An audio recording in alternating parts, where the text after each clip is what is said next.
Diagnosing MySQL Problems. In this nugget, we revisit the error log and the slow query log. I know if you've been watching these nuggets in sequence, we've discussed both of these logs several times before. Therefore, your question may be, Tim, what more can you teach me with regard to the general error log and the slow query log? Well, to that, I can only say a couple of things. Number one, I've always held that in adult education, repetition is core to learning. Number two, even more so in certification exam preparation, there's nothing better than repetition. Now, those are probably not the things that you want to hear as a student. So let me say that I guarantee you that watching this nugget will yield good results for you because I'm going to teach you some new and different things that you may not have known about the error log and the slow query log. Without further ado, let's get going. The MySQL error log Redux. Redux is a fancy word for return or again. To review what we already know, the MySQL general error log is enabled by default in MySQL Server, and it's useful for general troubleshooting, at least as a baseline thing to check if you find that your MySQL server is behaving strangely. The types of information that the MySQL error log records are things like MySQLD startup and shutdown events. Now, you'll notice that the MySQLD service startups and shutdowns will be recorded both for success and failures. Therefore, you can find not just the bad stuff, failure events, but also success.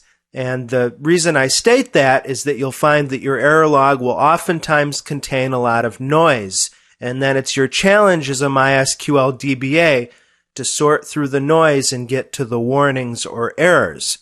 The other chief thing you'll find in the error log contents are messages related to storage engines initializations, and storage engine failures. In particular, I've found that the InnoDB storage engine is particularly chatty in terms of the diagnostic, warning, and error messages that you see in the MySQL error log. Finally, you'll find that the error log not only gives you these status messages, but can also in many cases provide annotations or helpful suggestions that can not only give you the source of a particular problem, but provide remediation or corrective help to solve that problem. Isn't that great? For instance, this sample output that I'm giving you here over on the right has an entry that says you have forced lowercase table names to 0 through a command line option even though your file system is case insensitive. This means that you can corrupt a MyISAM table by accessing it with different cases.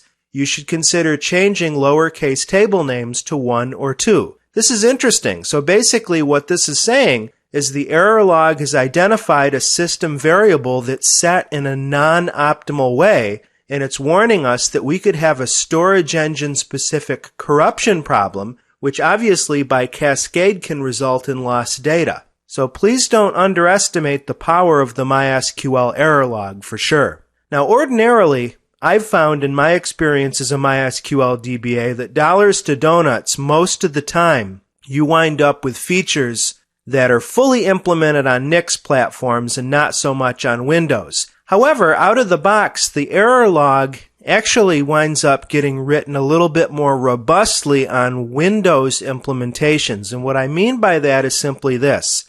In addition to the standard output, in other words, the standard file output for the error log, which is, all else being equal, going to wind up being a file called hostname.err in the data directory, on Windows systems, your event and error messages will also be written to the Windows event log in the application log.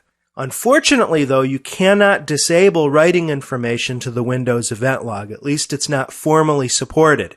If you do a Google search and look hard enough, perhaps there's some under-the-hood registry modifications and whatnot to disable that. But sure enough, you wind up with some redundancy there out of the box because you get Windows event log messaging as well as straight file messaging. Moreover, there's a setting you can put in your option file called log error, and this is where you can tuck your general error log outside of the data directory and actually give it a different name. If you don't want just the host name of your MySQL server.err, and you want the file outside of the data directory for whatever reason, maybe a lack of free space, maybe the default location of your data directory isn't as secure as you'd like, you can specify in your my.cnf or my.inf option file log-error equals, and then put your file spec, bounce the MySQL daemon, and you've got yourself a new error log location, and optionally, a new error log file name. More to know about the error log. Actually, the title of this whiteboard is a bit of a misnomer. I would actually rename this Maintaining the MySQL Logs, plural, because the main subject of this whiteboard is a command called flush logs. If you haven't used flush logs before, it's a little bit of a kludgy command, and it's difficult for me to explain at this point in the nugget because much of the flush logs functionality is going to depend upon the version of MySQL server you're using, whether you're 5.0 or 5.x. And of course, your DBA2 certification exam may be tied to version 5.0, but your production environment may have already moved to 5.1 or 5.4. Therefore, I'm going to split the difference and give you a qualified explanation as general as I possibly can. Now then, in terms of the error log, because it's capturing so much data, it stands to reason you're going to want to periodically flush the log, and by flush log, you're in a sense closing and reopening the file. And that has a nice double effect. One, it's going to save some disk space, because by closing and reopening the error log file, what you're doing is spawning a brand new empty .err file, and you're preserving the old file that's presumably got pretty heavy on the file system with an OLD suffix. And you can take that old archive file, move it off the file system to removable media or whatever, if you need to archive it, or you could delete it, you could do whatever you wanted to do with it, and that's the end of it. Now, flush logs, at least in general, again, there's lots of controversy about this. If you do a Google search for flush logs or talk to other MySQL DBAs, according to the letter of the documentation, as long as you're writing a log to a named file, and we know that the error log is a named file, we know that the general query log and the slow query log are named files. When we run flush log, we should always be able to spawn a new file and back up the current file with an OLD suffix. But again, depending upon the version of MySQL that you're running, as well as your host operating system, whether you're on Unix or Windows, different MySQL DBAs have seen different results. Unfortunately, when you run flush logs from a MySQL client prompt, you don't have the flexibility to flush a particular log. It's a global command, and it's going to wind up flushing all of your logs at once. Your general log, your binary log, your general query log, your slow query log. So be aware of that. According to the MySQL documentation, this is the procedure for named logs. If you wanted to formally archive the log, you'd run flush logs and then take the old log that's been the previous log that's been renamed automatically by MySQL, and then you would back that up. With Unix, Linux systems, where this is supposedly not going to happen, again, your mileage may vary, we're not going to get into the picayune details in this course, it's beyond our scope.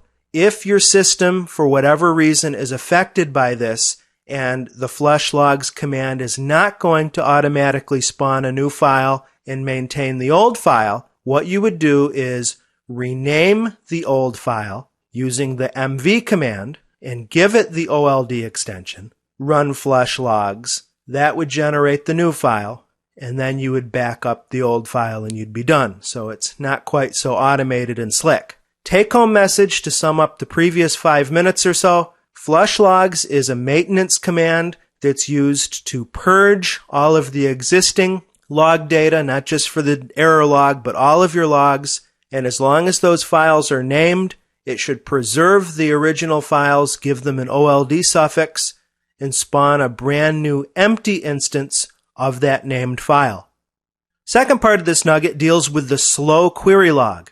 Now we'll remember that the slow query log will capture, you guessed it, queries sent to the MySQL parser in the MySQL Query Optimizer.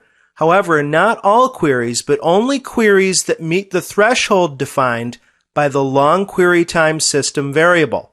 The long query time system variable has a default of 10 seconds, absolute minimum of 0 seconds. Of course, that would be a crazy thing to do, but you can actually increment this in very small increments indeed. In fact, in the upcoming lab, we're going to set long query time to 0.01 seconds, which is 1/100th of a second, just to make sure that it works.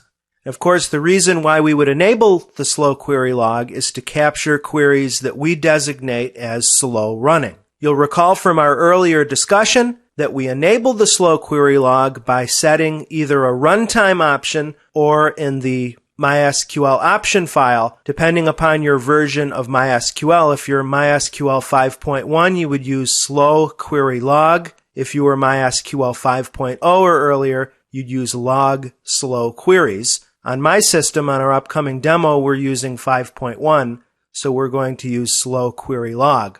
There's a shell command that we can use to summarize results. That's MySQL dump slow. That's a pretty cool tool. And also in the demo, I'm going to mix things up a little bit further. We're going to use the graphical MySQL administrator tool, which I've discussed a little bit in previous nuggets, that makes short work of analyzing not only the slow query log, but all the rest of our MySQL logs. Another tip that I'd like you to be aware of that is MySQL 5.1x specific is an option called log output. I'm going to demonstrate this in the upcoming demo. And what this is, it's an option that's specific to the slow query log or the general query log actually. And it enables us in MySQL Server to log our query results to file, which of course is the default as long as we've set the slow query log or log slow queries option in our option file. But what's more interesting is that we can actually log to a table in the MySQL database. Yes, indeed. As it happens, there are two tables in the MySQL system database, one for the general query log called general_log, and another for the slow query log. That table is called slow_log. And if we choose to log our slow query log to the table, we would obviously be recording directly to the MySQL.slow_log table. And the benefit there, of course, is that we can then run queries against that table and reports against that table, etc. Now, is there a disadvantage to this approach? Yes, of course. An advantage, of course, is that we can select both locally and remotely against the table. The disadvantage is that we can select both remotely and locally against that table, and the fact that the overhead that incurs can be significant. There's the logging overhead. You're grinding all of that query information. There's the queries that are hitting the databases on that instance. And then, of course, you're grinding into that table. And then, of course, there's the queries that you may be hitting on that table for your reports and so on.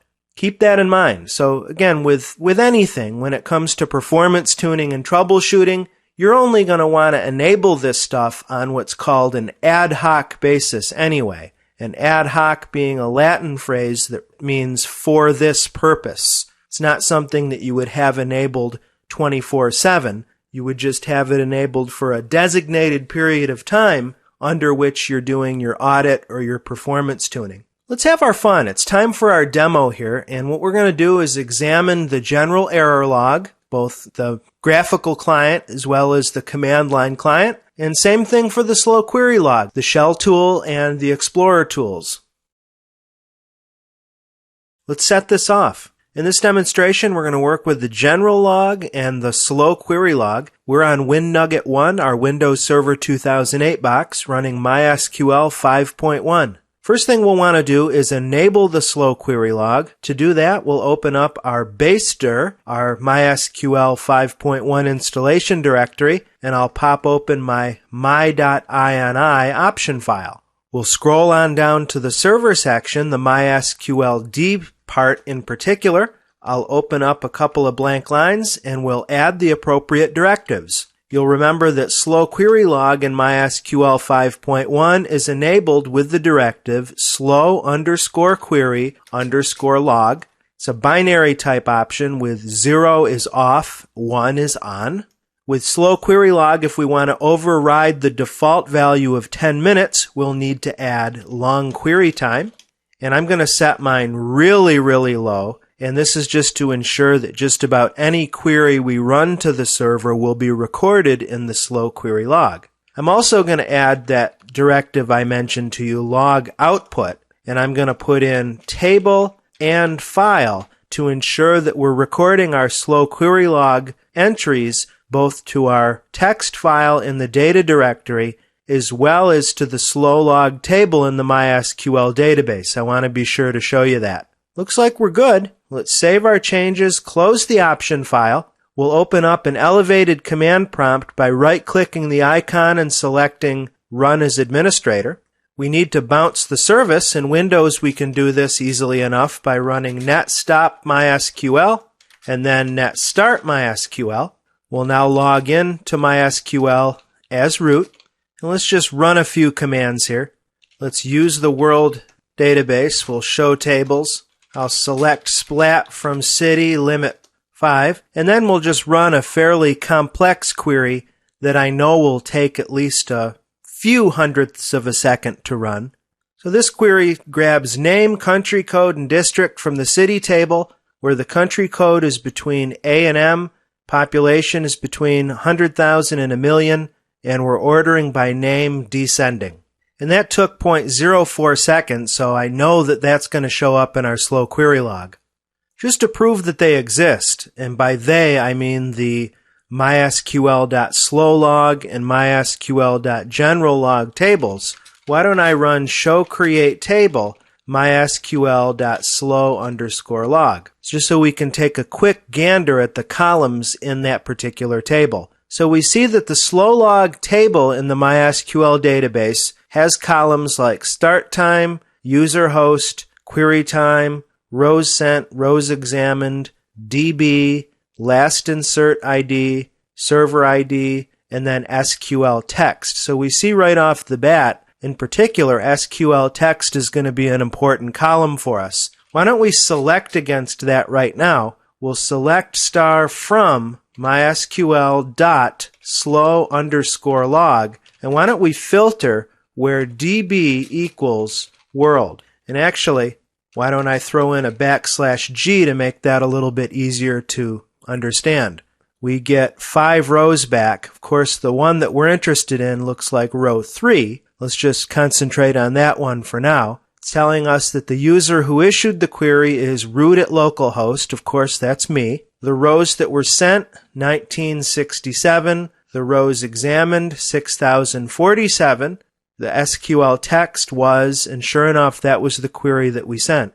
Good. So we're demonstrating now that the slow query log is in fact recording the slow query that we sent to it. Very good. Now let's minimize our MySQL client for a minute and bring up our data directory. I'll run a refresh to make sure that we're looking at the most current data. And we should see a couple things here. We've got our winnugget1.err, as you know from before. This is our general purpose error file, or our general purpose error log. And then now that we've enabled our slow query log, we also have our host name -slow. I think I forgot to mention this a little bit earlier in the whiteboard portion of the course, that the default name of the slow query log is the hostname -slow.log.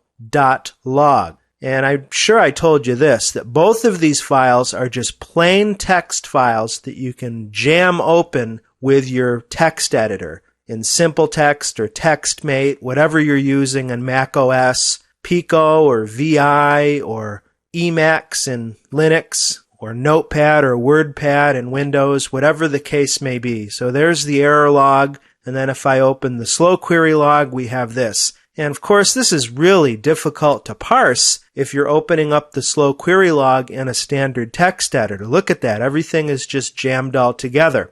As promised, we're going to look at one of the MySQL GUI tools now. First, though, let me show you where you can get those GUI tools. The best approach is to just do a Google search for MySQL GUI tools, and you'll find that dollars to donuts, the first Google result is the download link. The MySQL GUI tools are free, and they consist of MySQL Administrator, MySQL Query Browser, and MySQL Migration Toolkit. Administrator is the tool that we're going to use here. It's a small download. Of course, you can install it on Windows, NIX, Mac OS X. There's a different download package for each, of course. I already have downloaded and installed it, so I'm going to open up All Programs, open up MySQL, and then fire up MySQL Administrator. First thing you get is this connection box here. You can actually create a stored connection to make it easier. This is especially helpful if you connect to multiple instances of MySQL. I have just the one, so for server host, I'm going to specify localhost. I have mine running on the default port of 3306. I'm connecting at root. I'll supply my password, and then click OK, and then I'm in. If you've never used MySQL Administrator, it's tremendously convenient. If you've learned MySQL the hard way, I shouldn't use the term the hard way, but the traditional way of learning it from the ground up in the MySQL client, and then you come into Administrator and you see some of this stuff here, like for instance, the startup variables, and you see instead of setting a lot of this stuff through the option file or directly on the command line, here we have all of these options laid out with nice graphical controls with checkboxes and text boxes and so on. I mean, with user administration, you'll remember earlier when we used create user and grant privileges and so on. Here, if you want to create a user, you just click the button and fill in some fields. And behind the scenes, MySQL Administrator does all of the user creation and administration for you. It's pretty darn nice, actually, but I'd imagine that a MySQL administrator, especially a new one, could become spoiled if he or she is introduced to MySQL administration by using the GUI tool and never bothers to learn the actual SQL on the back end. So I'm glad that you're studying these CBT nuggets. I really am. Now then, if we come over to the server logs area, this is actually where I wanted to spend our time. This is a really nifty, if fairly simple, log viewer where we can look at the general error log, which is the first page, the slow query log, and the general query log. In this case, we don't have the general query log enabled, so there's nothing here, but we do have information contained in both the general error log and the slow query log. So let's look at the slow query log first. You'll note that we can use the arrows here if we have more than one page. We can move from entry to entry here very conveniently. This is especially nice, actually. Instead of going through the raw file and just having to do maybe a Control F to find different select statements manually, you can just click these little select items to jump from one to one. And you notice here, we've instantly come to my whopper of a query. Select name, country code, district from city, and so on. And it gives us the time, because of course, in a slow query log, we're most interested in the time that it takes to execute the query. This is actually the time that the query was submitted, but you get the general idea. There's the query time right underneath it. The general error log gives us service startups, and also, as promised, gives us the storage engine startups. There is a search facility if you're interested in looking for a particular data string, and you can actually save off pages of data as a plain text file to send to a colleague, a boss, or whomever. All things considered, this MySQL Administrator is an extremely useful tool for parsing log data. Cool. Now, if we come back to our MySQL client, let's take a look at the flush command. Although actually, there's one more thing I wanted to do before that. Let's quit out of MySQL and clear the screen. This is with reference to the MySQL dump slow utility. MySQL dump slow is a shell command. In particular, it's a Perl script that we can use to summarize slow query log entries. However, if you try to run the command on a Windows installation of MySQL, which I'll try right now, this is the result you're going to get. MySQL dump slow is not recognized as an internal, external command or batch file. And I defy you to find useful information on this topic on the MySQL reference manual. So I'm about to give you a really good tip. Because MySQL dump slow is a Perl script, you're going to find that this works just fine on a standard installation on Nix, but on Windows, in order to get this working, you're going to need to do two things. Number one, when you install MySQL, you're going to need to make sure to install all of the developer components, which include the scripts and examples, which are not installed if you do a typical installation on Windows, especially if you do the Windows installer installation. The typical install, you're not going to get those scripts and examples. Therefore, it behooves you to do the custom install and do that.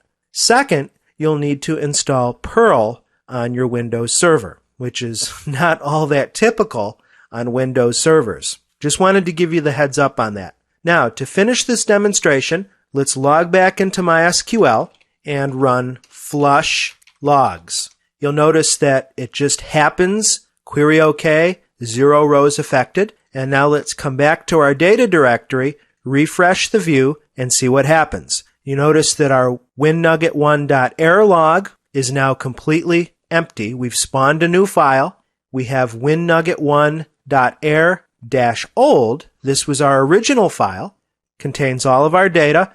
We can then back up and archive this file.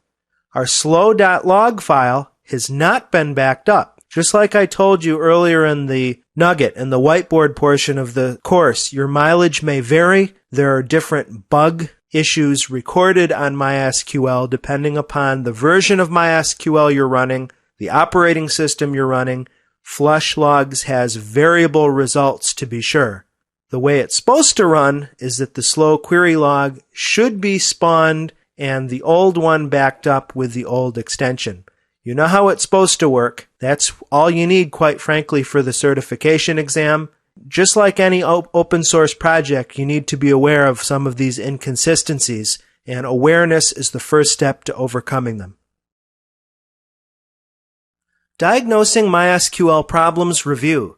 In this nugget, I gave you some further information, hopefully some very helpful and enlightening information with regard to the MySQL general error log and the MySQL slow query log. I hope that you're not only much better off now with regard to your certification exam success on these subjects, but you're also much more enlightened in their use in the real-world MySQL DB environment. I hope that this has been informative for you, and I'd like to thank you for viewing.